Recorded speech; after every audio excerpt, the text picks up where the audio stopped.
Blazers are getting an upgrade to Moda Center, 56% bigger on Blazer Vision. Dun, dun, dun, dun. Wah, wah, wah. And then new video boards at either end of the arena. Pretty cool. Those are good updates. Those are good updates. No, they're good quality of life updates. But what do fans really want to see improve the fan experience at Moda Center?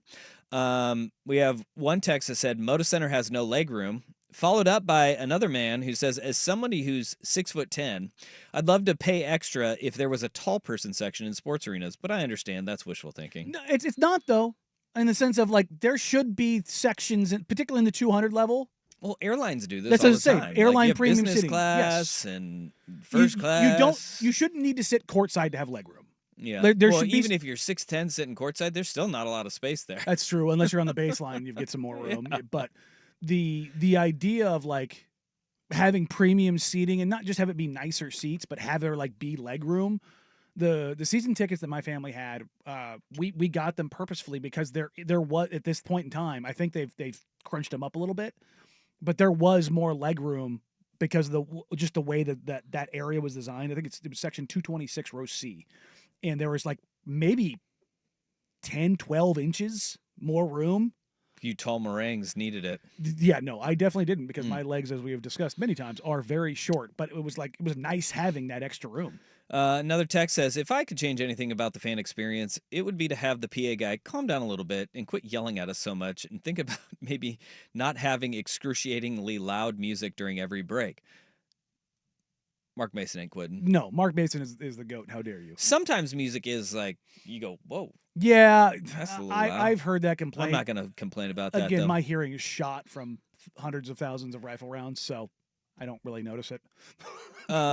Literally an entertainment district outside the arena with bars, restaurants is the only thing needed. That's coming through actually quite a bit. Look, and that they are working towards that. The biggest thing. It's a matter of getting the city on board and everybody on the same page and how they want to do it.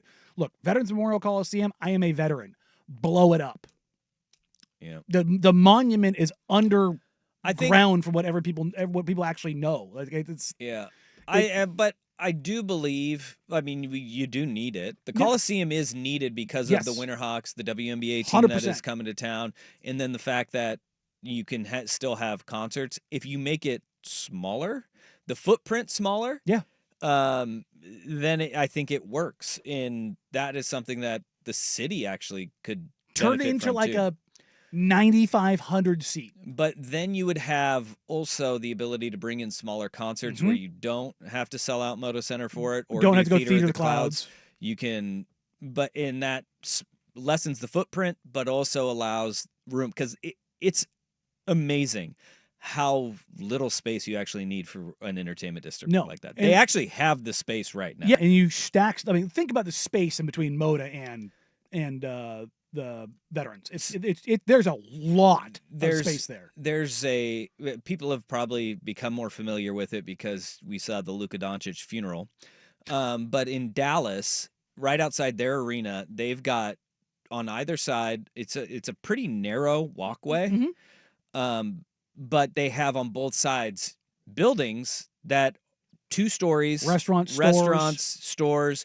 ESPN Dallas is down there, and it's a pretty cool area, and it's pretty tight and condensed. Down in Glendale, where the Coyotes used to play, they have like a 2-story like horseshoe restaurants that go all the way around, and it's pretty cool because if you have one of those tight areas, you can also have like fan viewing areas for big games to where, traffic would be awful getting in and out. But we think of like, Jurassic Park, the Raptors, where they have the outdoor viewing party. Milwaukee does this. Like those things are so needed. Yes. Instead of, Blazer fans who can't go to the game, they just sit at home. Instead of doing rallies at Pioneer Courthouse Square, you have Rip City area, whatever, that you have a giant outdoor jumbotron on the the exterior of the building kind of deal. Like the Blazers on the business side, I know for a fact, want this badly. Yeah. And they are they have for years. Yes. And they are working with the city, they are working with the Albina Trust. There is a real push for this because it's not just the Blazers. The Albina Phil Knight? Yeah. I mean, there's a reason why they're spent. Was it $1.4 billion they invested in that? Like, it is a dead space. Dead. And it's not just for the Blazers; it's for the city. And the idea of like the Blazers not only are going to have the WNBA or WBA, the NCAA women's basketball tournament is in 2030 or 2028. I can remember which one it is. That brings a significant amount of money to the economy. The All-Star game, the studies have been done on it, say it brings roughly $400 million to an economy when an All-Star game comes. Yeah. And you can't have an All-Star game without having all the accoutrements of having, it's not just the hotels. What are people going to do when they're not in the game? We don't have a lot of convention center space. There's nothing right there because it is a dead zone for the economy. All right. Well, there's that. Keep those coming in.